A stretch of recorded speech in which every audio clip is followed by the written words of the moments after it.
Well, Bob, the transfer window's slammed shut after a month of, I think they've been linked with every player under the sun.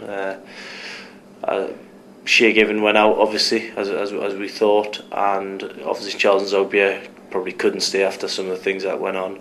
And Nolan came in, Ryan Taylor, and the boy Lovenkrands from Schalke. So not too bad, but you were saying before you didn't really expect any big signings. No, I've been very surprised that there hadn't been any sort of massive signings, like a Ginola or whatever. And these days, I think, are gone. Lee, I know what you said, it's slammed shut as you do. It was closed quietly, didn't it? And I didn't really expect, looking at the if you like, hopefully the plan is that I think a lot of clubs nowadays just can't afford to go silly. They've got to get in perspective. It's tough times.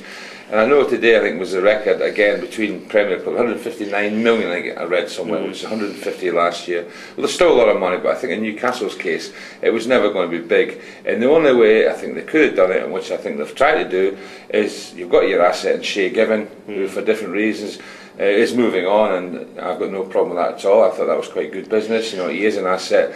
We have got somebody who can cover for him, so it's not. But you're losing a good player, but you've got somebody to fill in that position. So to get whatever money they got, with 6, 7, 8 million, I don't know, and to do a deal, with that, that's good business. In the same way in Zogbia, who I think has been a bit of a silly lad, I think he should concentrate on becoming a top-class Premier League footballer instead of sort of saying, I want to move to Aston Villa, I want to move to Arsenal.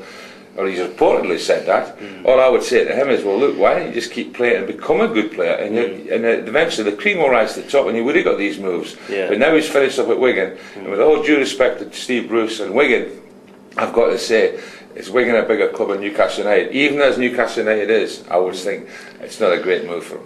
Do you think he's gambled with his career, because it's a big step down really in terms of the size of the club, as you say.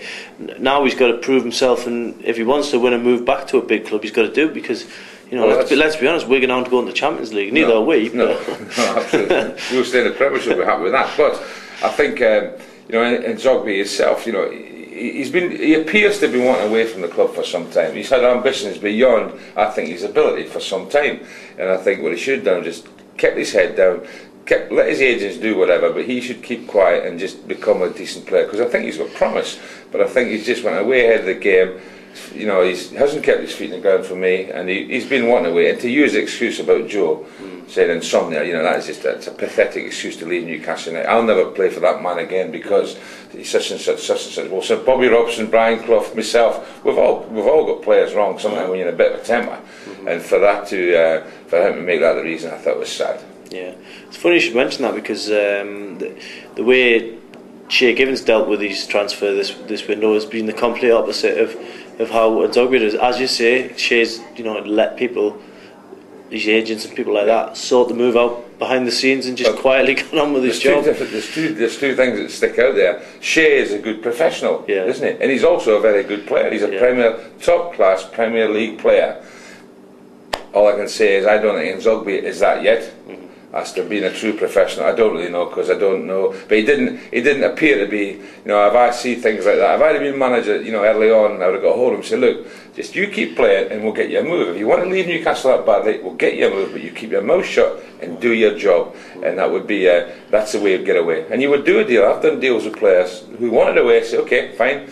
Best thing you can do is keep playing well, and that'll give me a better chance of selling you, because you get to the point where he wants to go. There's no point. You should never try and keep a player who wants away. Once they say they want to go, get rid of them. But you do it to the advantage of the club. When you're ready to let them go, you just got to keep them playing, and then you get them playing. You pull them in one day and say, right, you're on your way, and that's the way to do it. Well, they're history now, and the future is Kevin Nolan, Ryan Taylor, and who knows, maybe Peter Lovenkrands as well. Kevin Nolan, half decent debut. I think he did okay. When he was signed, I think it was a good sign in the circumstances, because it was maybe short. We've got Barton out, and there's a few bits of problems here and there. I wouldn't have said he was if Barton had been fit, because to me you got Butt, you got him, you got Barton.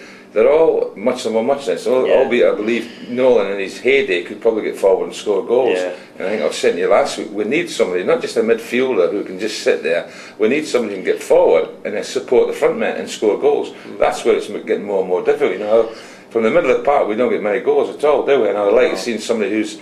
I think Nolan in his earlier days, he might come. You know, he might now get the role where he can go forward and do that, and he might get some goals. But it's a decent signing at this point in time. But I think if we had been going really well, I think, you know, nobody got too excited. With all due respect to Kevin Nolan, you know, they wouldn't have jumped up and down. But I think in the circumstances, it's an okay signing. Yeah, well, on the subject of goals as well, Ryan Taylor obviously knows how to score, albeit against Newcastle United. Yeah. 4 goals of his 6 in the Premier League against us. Is that right? Yeah.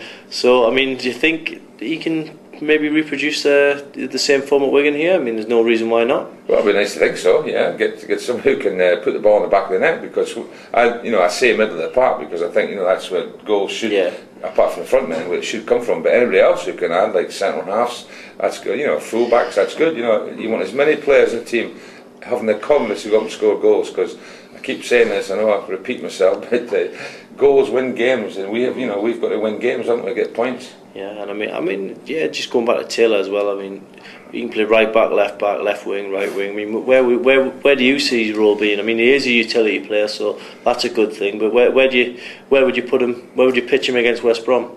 Well, again, you know, I don't know what his best position is. You know, you just said he's. I don't think he does, to be honest. Well, what are you asking me for? I think he's a good utility player who can get goals, albeit it's against us a lot of the time. But I think as a manager, you always think that's great. Depends how Joe signed him. You know, when you sign a player, say, right, this is what I want you to do, and you tell him so as he knows what his role is, because there's no use buying a player and say, oh, by the way, I want you to play somewhere else, because the player immediately goes, well, that wasn't the deal, Joe. So I'm sure Joel said, you're a great asset for us because you can play in 4 or 5 different positions, and I'll be asking you to do that. And I think that's another quite a good sign.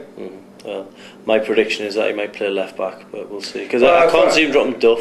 I don't think he'll drop Honas, and I don't think he'll mess around with the defence too much. But Enrique had a good game against Sunderland. I was going to say, I think I'll be very unfair. Enrique, the time's gone by, I would have said he was strong. I thought he was one of the better players on Sunday. I thought him and Gutierrez looked quite good, and they worked quite well together. So if I was Enrique on this occasion, if I got dropped, I'd be a bit disappointed. In fact, I'd be probably battering on the manager's door, but that's what you used to do in the old days. I don't know what happens now when you get dropped. I think you just go around punching your teammates and things like that. You said it, don't you? I said that one.